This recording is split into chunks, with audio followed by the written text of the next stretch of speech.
ተደብቃችሁ ተለወጡ ወይም እቅዳችሁን ለሰው አትንገሩ የሚሉ ምክሮችን ብዙ ጊዜ ሰምታችሁ ይሆናል። እንዲህ ነው ነገሩ። አንድን ገና ያልተጨረሰ ግብ ወይም እቅዳችሁን ሁሉ ገና ሳይሳካላችሁ ለገጠማችሁ ሰው ሁሉ የምታወሩ ከሆነ መጨረሻው ስኬት ላይሆን ይችላል። ይህ ዝም ብሎ የሚባል ተረት አይደለም፣ እውነት ነው። ለምን እንደሆነም አጠር ባለ በታሪክና ማስረጃዎች ዛሬ አንድ በአንድ አብረን የምናየው ይሆናል። ለዚህ ደግሞ ወደ ኋላ በጣም ረጅም ዘመን ልውሰዳችሁ። ምናልባት ታሪኩም ከዚህ በፊት ሰምታችሁት ይሆናል። ስፍራው ከሮም ግዛት ርቆ በሚገኝ ቀዝቃዛ የጦር ሜዳ ላይ የተተከለ ድንኳን ነው። በድንኳን ውስጥ አንድ ሰው ብቻውን ተቀምጧል። ይህ ሰው ተራ ወታደር አይደለም። የዓለምን ግማሽ ክፍል ያስተዳድር የነበረው ታላቁ የሮም ንጉሥ ማርከስ ኦሬሊየስ ነው። በዚያ ዘመን የሮም ንጉሥ መሆን ማለት በምድር ላይ እንደ አምላክ መቆጠር ማለት ነው። ሰዎች ይሰገዱለታል።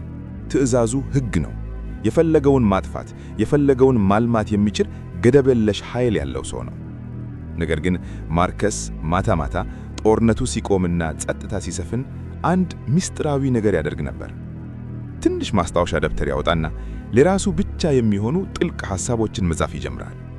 ይህ ማስታወሻ ዛሬ ዓለምን እያነቃቃ ያለው በሚሊዮኖች የሚነበበው ሜዲቴሽንስ የተሰኘው ታላቅ የስቶይሲዝም ፍልስፍና መጽሐፍ ነው። ነገር ግን እዚህ ጋር አንድ ትልቅ ጥያቄ መነሳት አለበት። ይህ ሁሉ ኃይልና ክብር ያለው ሰው ለምን ማታ ማታ በድብቅ ደብተር ይጽፋል? ግቡ ምን ነበር? ለምን ማንም እንዳያነባው አድርጎ ደበቀው? መልሱ ቀላል ነው። ማርከስ ትክክለኛው ጦርነት ከጠላት ጋር ሳይሆን ከራሱ አእምሮ ጋር መሆኑን ስለተረዳ ነው። በውጪው ዓለም አሸናፊ ለመሆን መጀመሪያ በውስጣዊው ዓለም በዝምታ እና በድብቅ ራሱን ማሸነፍ ነበረበት። ይህንን አስቡት። ማርከስ ኦሬሊየስ በዚያ ዘመን በምድር ላይ ከነበሩት ሰዎች ሁሉ የበለጠ ኃይል የነበረው ሰው ነው። ትዕዛዙ በአንድ ቃል የሺዎችን ሕይወት የሚቀይር። ነገር ግን ሕይወቱ የነበረው በወርቅ አልጋ ላይ ሳይሆን በጦር ሜዳ ጭቃ ውስጥ ነበር። በዙሪያው የሞት ሽረት ትግል፣ የሰይፍ ድምፅ፣ የቆሰሉ ወታደሮች ሰቆቃ እና የፖለቲካ ሴራዎች አሉ። ነገር ግን እጅግ የሚገርመው ነገር ይህ ንጉሥ በዚያ የደም የጩኸትና የትርሙስ መሃል ሆኖ የጻፋቸው ቃላት በጣም የተረጋጉ፣ የተለቁና የሰከኑ መሆናቸው ነው። ብዙ ሰዎች ስልጣን ሲያገኙ ይጮሃሉ፣ እሱ ግን በራሱ ውስጥ ጸጥታን ይፈልግ ነበር። ዛሬስ እኛ የምንኖረው ከዚህ ፍጹም ተቃራኒ በሆነ ዘመን ውስጥ ነው። የእያንዳንዱ እንቅስቃሴያችን ለዓለም ማሳወቅ ግዴታ በሆነ ዘመን ውስጥ ጅም ልጀምር ነው እያልን እንዲያውም ገና የሰውየውን ወይም የሰውይቷን ማንነት በቅጡ ሳናውቅ የፍቅር ግንኙነት ጀመርኩ እያልን ምንም እንኳ ግንኙነታችን ምን ያህል ጠንካራ እንደሆነ ሳናረጋግጥ እና አዲስ ቢዝነስ ልጀምር ነው፣ ከዛሬ ጀምሮ ሕይወቴን ልቀይር ነው እያልን ገና ያልጀመርነውን ሥራ በቃላት እናወራለን፣ ለሰው ሁሉ እናሳውቃለን። ማርከስ ኦሬሊየስ የዓለም ገዢ ሆኖ ሳለ ራሱን በዝምታ ሲገራ፣ እኛ ግን ገና ምንም ሳናደርግ የዓለም ጭብጨባ እንፈልጋለን። እስኪ እውነቱን እንነጋገር። ስንት ጊዜ ሕይወታችሁን ለመቀየር ወስናችኋል? ስንት ጊዜ አዲስ ዕቅድ አውጥታችሁ ለጓደኞቻችሁ ነግራችሁ ከሳምንት በኋላ ግን ተመልሳችሁ አሮጌው ሕይወታችሁ ውስጥ ገብታችኋል? አብዛኛዎቻችን በምንፈልገው ሕይወትና አሁን ባለንበት ሕይወት መካከል ያለው ትልቅ ክፍተት የሚፈጠረው በጥረታችን ማነስ ብቻ አይደለም። ይልቁንም ጉልበታችንንና ትኩረታችንን በተሳሳተ ቦታ ላይ ስለምናባክን ነው። አዲስ ነገር ለማድረግ ስናስብ፣ ያንን ዕቅዳችንን ለሰዎች ስንነጋገር፣ አእምሮአችን አንድ አደገኛ የሆነ ስነ ልቦናዊ ማታለያ ውስጥ ይገባል። የሰው ልጅ አእምሮ በባህሪው በቃላትና በተግባር መካከል ያለውን ልዩነት በቀላሉ አይለይም።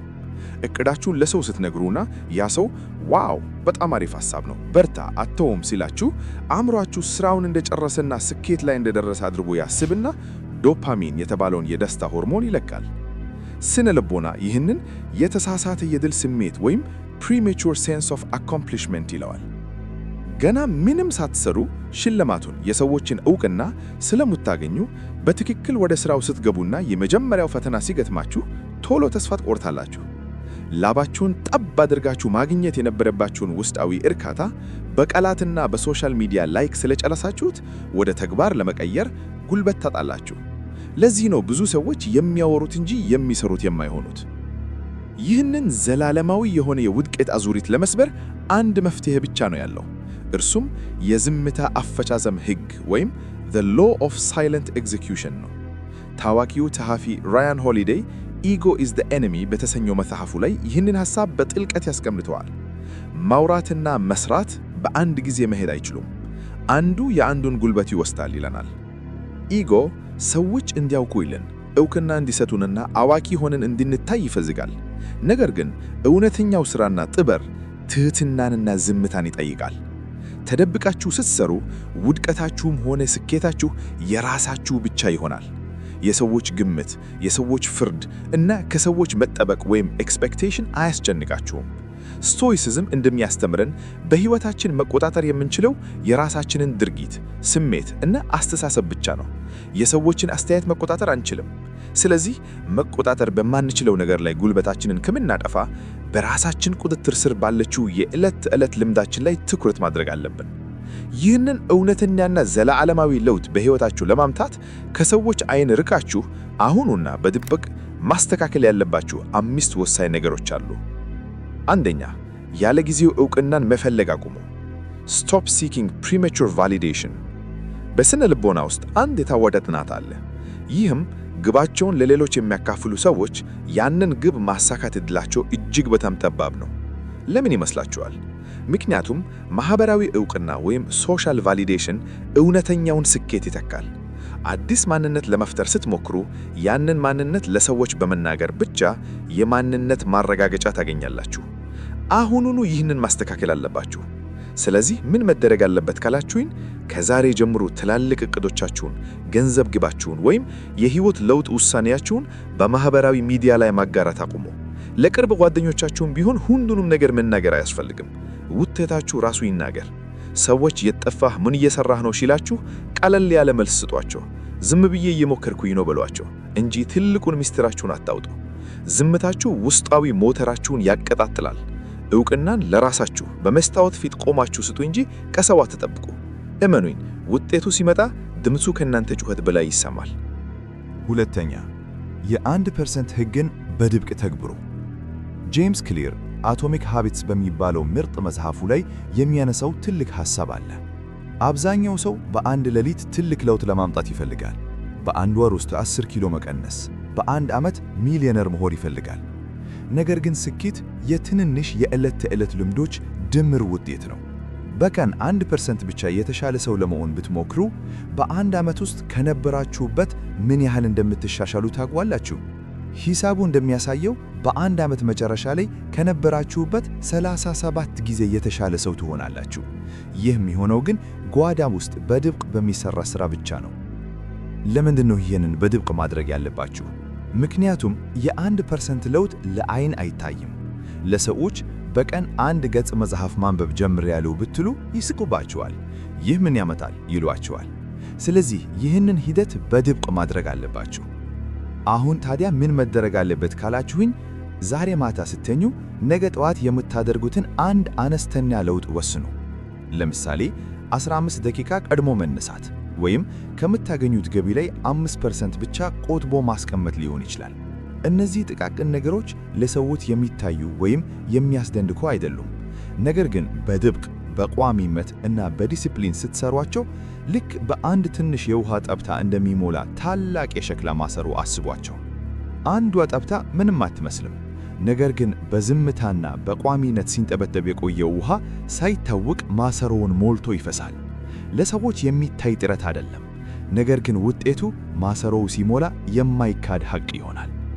ዛሬ ማታ ስተኙ ነገ ጠዋት የምታደርጉትን አንድ አነስተኛ የውሃ ጠብታ ወይም ለውጥ ወስኑ።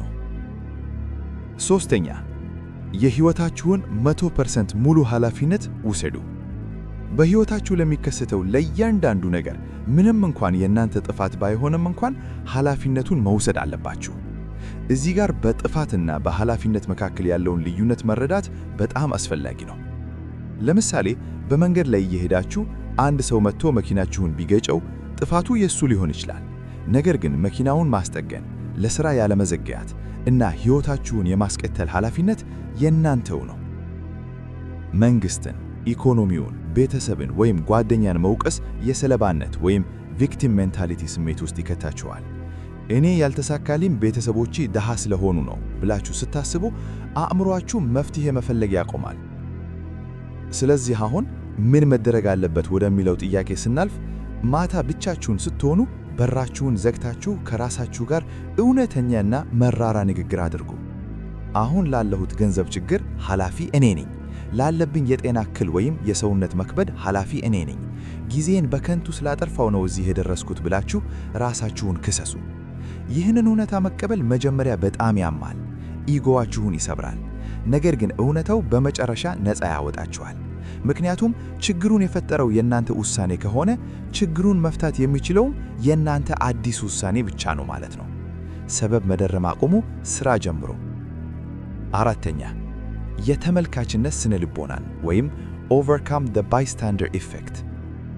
ብዙ ሰዎች ባለው አካባቢ አንድ አደጋ ቢፈጠር፣ ለምሳሌ አንድ ሰው መንገድ ላይ ቢወድቅ፣ አብዛኛው ሰው ሌላ ሰው ይረዳዋል፣ እኔ ለምን እገባለሁ ብሎ በማሰብ ምንም እርምጃ ሳይወስድ ዝም ብሎ ይመለከታል። ኃላፊነት ወደ ብዙ ሰዎች ስለሚከፋፈል ማንም እርምጃ አይወስድም።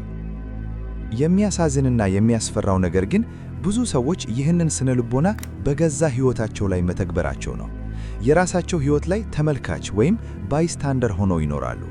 አንዳች ተአምር ከሰማይ እስኪወርድ፣ ዕድል እስኪቀናቸው፣ መንግሥት ሥራ እስኪፈጥርላቸው ወይም አንድ ሀብታም ዘደም መጥቶ ሕይወታቸውን እስኪቀይርላቸው ይመለከታሉ።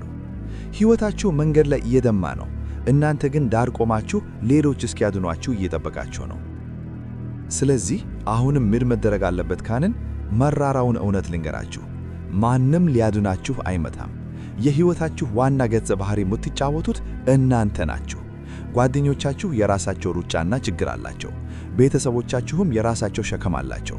ስለዚህ ዛሬውኑ የሕይወታችሁን መሪ ተረከቡ። ጉልበታችሁን የሚመቱ ሰዎችን ወይም ኢነርጂ ቫምፓየርስ የምንላቸውን ሰዎች ከሕይወታችሁ ውስጥ ቆርጣችሁ አሁኑኑ አውጡ። ጊዜያችሁን የሚሰርቅ አላስፈላጊ መረጃና የሶሻል ሚዲያ ጩኸትና ወከባ ራሳችሁን አግልሉ። አዳኛችሁ ራሳችሁን መሆናችሁን አረጋግጡ። አምስተኛው፣ የለውጡን የጨለማ ጊዜ ታግሳችሁ ለፉ። ቻይና ውስጥ የሚበቅል አንድ ልዩ የቀርከሃ ዛፍ አለ። የዚህ ዛፍ ታሪክ የሕይወትን ትልቁን ትምህርት ይሰጠናል። ይህ ዛፍ ሲተከል ለመጀመሪያዎቹ 5 ዓመታት ከመሬት በላይ ምንም አይነት እድገት አያሳይም። ገበሬው በየቀኑ ውሃ ያጠጣዋል፣ ማዳበሪያ ያደርግለታል። ጎረቤቶቹ ለዚህ ደረቅ መሬት ለምን ጊዜን ታጠፋለህ እያሉ ይስቁበታል። 5 ዓመት ሙሉ ምንም ነገር አይታይም። ገበሬው አንድ ቀን ውሃ ማጠጣት ቢያቆም ዛፉ ከስር ይሞታል። ነገር ግን በ5ኛው ዓመት ተአምር ይፈጠራል። በ6 ሳምንታት ውስጥ ብቻ ይህ የቀርከሃ ዛፍ ወደ 90 ጫማ ከፍታ ያድጋል። ለምንድን ነው ይሄ የሆነው? እውነታው ይህ ነው። ላለፉት 5 ዓመታት ዛፉ መሬት ውስጥ ስሩን ወደ ጥልቀትና ወደ ስፋት እያሳደገ ነበር። ወደ 90 ጫማ ሲያድግ አውሎ ንፋስ መጥቶ እንዳይጠለው ጠንካራ መሠረት ሲገነባ ነበር። ያ ካልሆነ ዛፉ ወዲያው ይወድቃል። የእናንተም የሕይወት ለውጥ ልክ እንደዚህ የቀርከሃ ዛፍ ነው። ስትለፉ፣ ማታ እንቅልፍ አጥታችሁ ስታነቡ፣ ጓደኞቻችሁ ሲዝናኑ፣ እናንተ ገንዘብ ስትቆጥቡ፣ አዲስ ክህሎት ስትማሩ ወዲያውኑ ለውጥ ላታዩ ትችላላችሁ። ማንም ላያጨበጭብላችሁ ይችላል። ይህ የጨለማ ጊዜ ወይንም በአስደናቂ አጠራሩ ክሪሳሊስ ፌዝ ይባላል። አባ ጨጓሬ ወደ ውብ ቢራቢሮ ከመቀየሩ በፊት በኮኮን ወይም በሽፋኑ ውስጥ ተደብቆና ተቆልፎ የሚቆይበት የብቸኝነት ሰዓት አለው። ይህ ጊዜ አሰልቺ፣ ሕመም ያለው እና ተስፋ አስቆራጭ ሊሆን ይችላል። ሁሉም ነገር የቆመ ሊመስላችሁ ይችላል። ነገር ግን ሥራችሁን አታቆሙ። ሥራችሁን በድብቅ መሥራታችሁን ቀጥሉ። ሥራችሁን እያጠነከራችሁ እንደሆነ እመኑ። ውጤቱ በአንድ ጊዜ ማንም ሳያስበው ብቅ ይላል። ያኔ ሰዎች እንዴት በአንድ ጊዜ ተቀየረ ይላሉ። እነሱ ያላዩት እናንተ በጨለማ ያሳለፋችሁትን የ5 ዓመት ትግል ነው። ስለዚህ ውጤቱን ሳይሆን ሂደቱን ውደዱት። ማሸነፍ ማለት ለዓለም ሁሉ መታየት ማለት አይደለም። እውነተኛው ስኬት የሚገነባው በጸጥታ፣ በትዕግሥት እና በማያቋረጥ ጥረት ውስጥ ነው። ዛሬ የተነጋገርናቸው 5 መርሆች ላስታውሳችሁ። 1. ያለ ጊዜው ዕውቅናን አለመፈለግ። 2. የ1% መሻሻልን በድብቅ መተግበር። 3. 100% የሕይወታችሁን ኃላፊነት መውሰድ። 4. የገዛ ሕይወታችሁ ላይ ተመልካች አለመሆን። 5. የጨለማውን የለውጥ ጊዜ በትዕግሥት ማለፍ የእውነተኛ አሸናፊዎች ምስጢር ናቸው። ማርከስ አውሬሊዮስ በድንኳን ውስጥ ብቻውን ሆኖ ነፍሱን እንዳዳነ እናንተም ከዚህ የሶሻል ሚዲያና የውሸት ማንነት ጩኸት ወጥታችሁ በራሳችሁ የዝምታ ዓለም ውስጥ ትልቁን ሥራ ስሩ። ዓለም ጫጫታ ትወዳለች፣ እናንተ ግን ዝምታን ምረጡ። ሥራችሁ ይጩህ፣ ውጤታችሁ ያስተጋባ። እስከ መጨረሻው ስለተከታተላችሁኝ አመሰግናለሁ። ቀጣይ እስክንገናኝ ቻው።